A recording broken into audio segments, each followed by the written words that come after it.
Curious George flies a kite. This is George. He lives in the house of the man with the yellow hat. George is a little monkey, and all monkeys are curious, but no monkey is as curious as George. That is why his name is Curious George.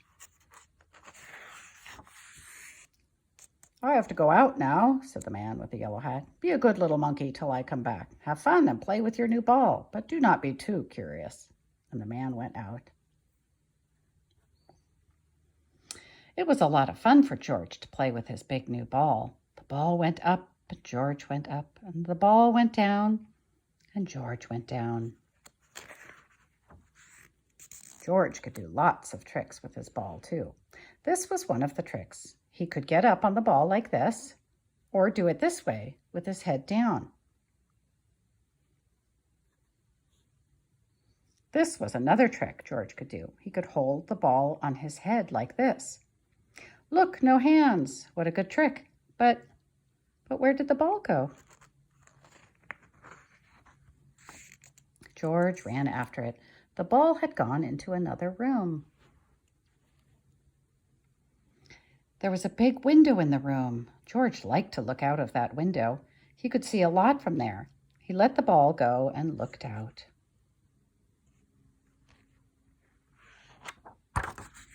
George could see Bill on his bike and the lake with a boat on it. George could see a big house and a little garden and a little house in a big garden. The big house was the house where Bill lived. But who lived in the little house? George was curious. Who could live in a house that was so little?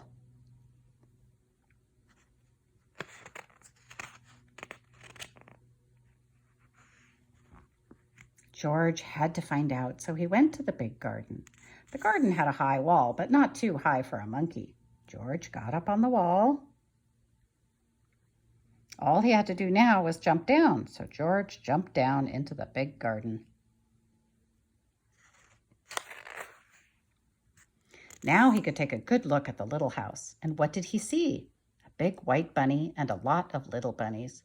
George looked and looked and looked. Bunnies were something new to him. How funny they were.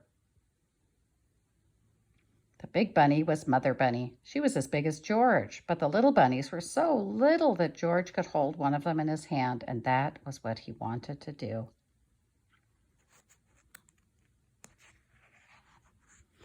How could he get a bunny out of the house? A house must have a door to get in and to get out. But where was the door to the bunny house? Ah, there it was. George put his hand in and took out a baby bunny. What fun it was to hold a baby bunny, and the bunny did not mind. It sat in his hand, one ear up and one ear down, and looked at George, and George looked back at it. Now he and the bunny could play in the garden. They could play a game. They could play Get the Bunny. George would let the bunny hop away, and then he would run after it and get it back. George put the bunny down. Then he looked away. 1, 2, run! The bunny was off like a shot. George did not look. Now he had to wait a little. 1, 2, 3, 4. He waited. Then George looked up. Where was the bunny? He could not see it. Where was it? Where had it gone? George looked for it here, and he looked for it there. He could not find it. Where was the bunny? It could not get out of the garden. It could not get up the wall the way George could. It could not fly away. It had to be here, but it was not. The bunny was gone, and all the fun was gone too. George sat down. He had been a bad little monkey. Why was he so curious? Why did he let the bunny go? Now he could not put it back into the bunny house where it could be with Mother Bunny. Mother Bunny. George looked up. Why, that was it. Mother Bunny could help him. George got up. He had to have some string. Maybe there was some in the garden. Yes, there was string, and a good one too. George took the string and went back to the bunny house.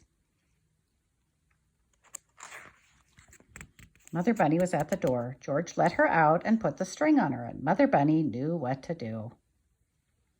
Away she went with her head down and her ears up. All George could do was hold the string and run after her. And then Mother Bunny sat down. She saw something, and George saw it too, something white that looked like a tail, like the tail of the baby bunny. And that was what it was. But where was the rest of the bunny?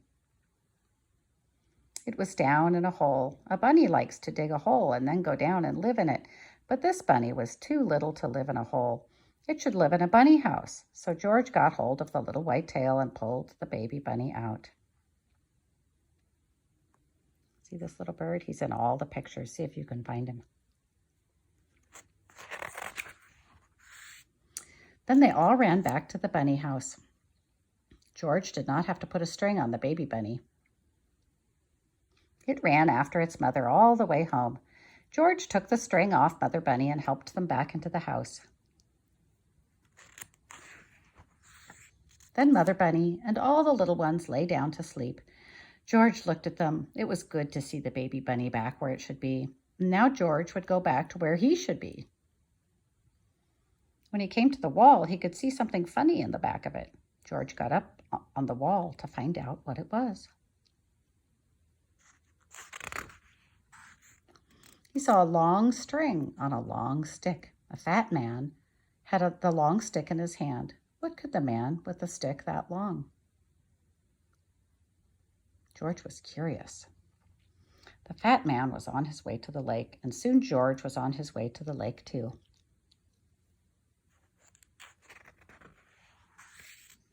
The man took a hook out of his box, put it on a string, and then put something on the hook.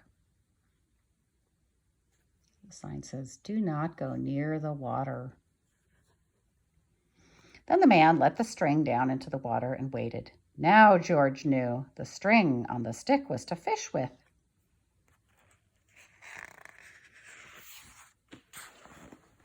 When the man pulled the string out of the water, there was a big fish on the hook. George saw the man pull one fish after another out of the lake till he had all the fish he wanted. What fun it must be to fish. George wanted to fish too. He had his string. All he needed was a stick, and he knew where to get that. George ran home as fast as he could. In the kitchen, he took the mop off the kitchen wall. The mop would make a good stick. Now George had the string and the stick. He was all set to fish. Or was he? Not yet. George had to have a hook, and on the hook something that fish like to eat. Fish would like cake, and George knew where to find some. But where could he get a hook? Why, there was a hook for the mop on the kitchen wall. It would have to come out. With the hook on the string and the string on the stick and the cake in the box in his hand, George went back to the lake. George sat down, put some cake on the hook, and let the line down into the water. Now he had to wait, just as the man had waited. George was curious. The fish were curious too. All kinds of fish came to look at the line. Big fish and little fish, fat fish and thin fish, red fish and yellow fish and blue fish. One of them was near the hook. The cake was just what he wanted. George sat and waited. Then the line shook. There must be a fish on the hook. George pulled the line up. The cake was gone, but no fish was on the hook. Too bad. George put more cake on the hook. Maybe this time he would get a fish. But no, the fish just took the cake off the hook and went away. Well, if George could not get the fish would not get the cake. George would eat it. He liked cake too. He would find another way to get the fish. George looked into the water. That big red one there with a long tail. It was so near, maybe he could get it with his hands. Oh, there it is. George got down as low as he could and put out his hand.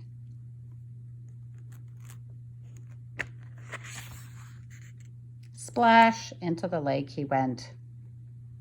The water was cold and wet, and George was cold and wet too. This was no fun at all. When he came out of the water, Bill was there with his kite. "My, you are wet," Bill said. "I saw you fall in, so I came to help you get out. Too bad you did not get a fish. but it is good the fish did not get you.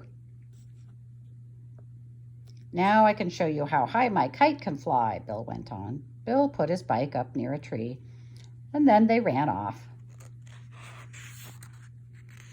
There was a lot of wind that day, and that was just what they needed. The wind took the kite up fast. George was too little to hold it in this wind. A kite that big could fly away with him, so Bill had to hold it. George saw the kite go up and up and up. What fun it was to fly a kite.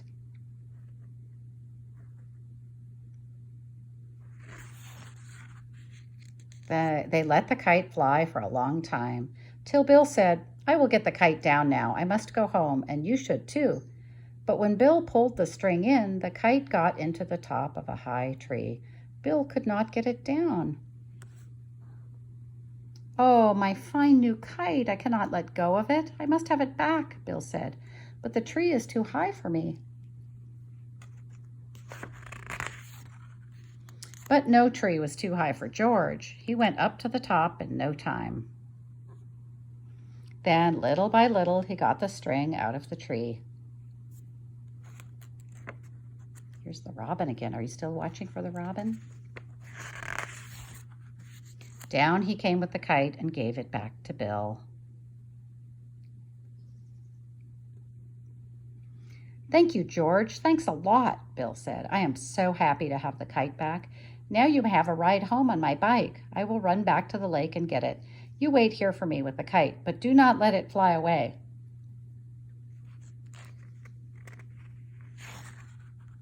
George looked at the kite. Then he took the string in his hand. He knew he could not fly the kite in this wind, but maybe he could let it go up just a little bit. George was curious.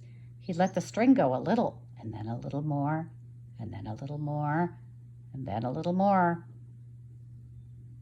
What's this?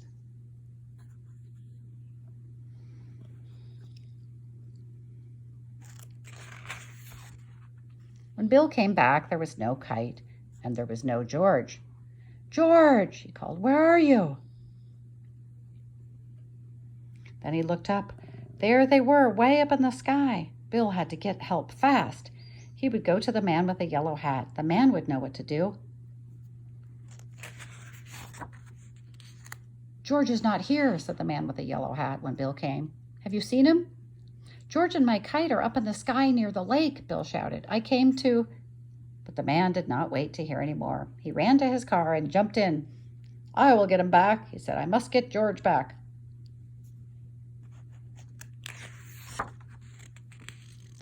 All this time, the wind took the kite up and George with it. It was fun to fly about in the sky.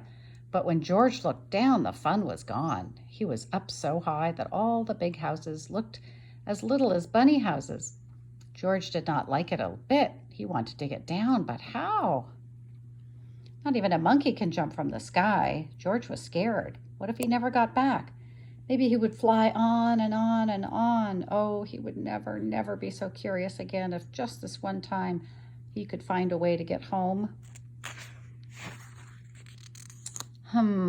What was that? George could hear something, and then he saw something fly in the sky, just like a kite. It was a helicopter, and in the helicopter, hurrah, was the man with a yellow hat.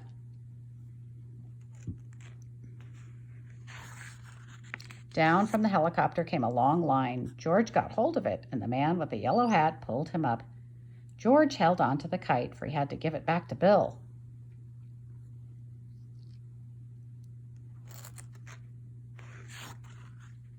"I am so happy to have you back, George," said the man with the yellow hat. "I was scared, and you must have been scared too.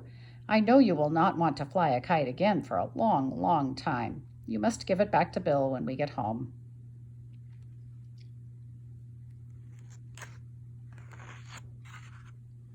"Hurrah!" Bill shouted when George came to give him the kite.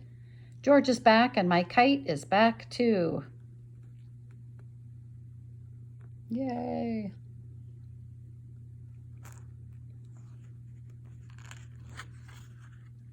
And then Bill took George by the hand and went with him into the little garden. From the little garden into the big garden where the bunny house was.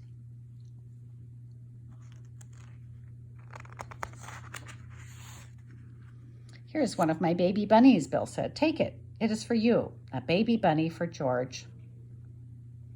George took it in his hands and held it way up. It was his bunny now. He could take it home with him.